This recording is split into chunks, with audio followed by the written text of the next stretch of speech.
নমস্কার, আমি অভিরূপ চ্যাটার্জি। কবি কাশীনাথ সাহার লেখা কবিতা পরাণদুলি। কবিতাটি আপনাদের শোনাচ্ছি।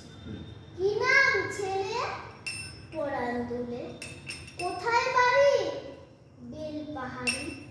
কি আছে সেটা? দারিদ্রতা। আর কিছু নাই? খিদের বালাই। পড়াশোনা কেউ করি না। স্কুল আছে নয়তো কাছে, কত দূরে?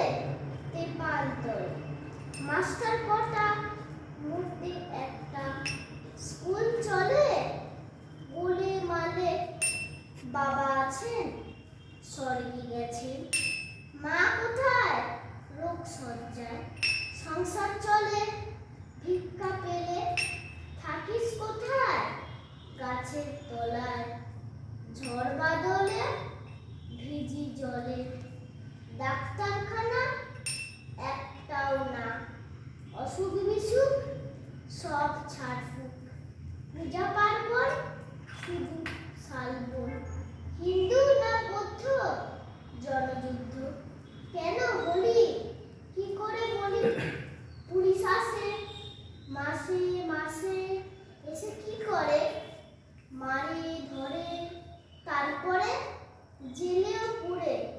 কি পাস জেলে? খাবার মেলে। এখানে কি খাস? শুধুই উপাস। ভাতের গন্ধ 6 মাস বন্ধ। বাঁচিস কিসে? সন্ত্রাসে। আচ্ছা চলি, আসবো পরে।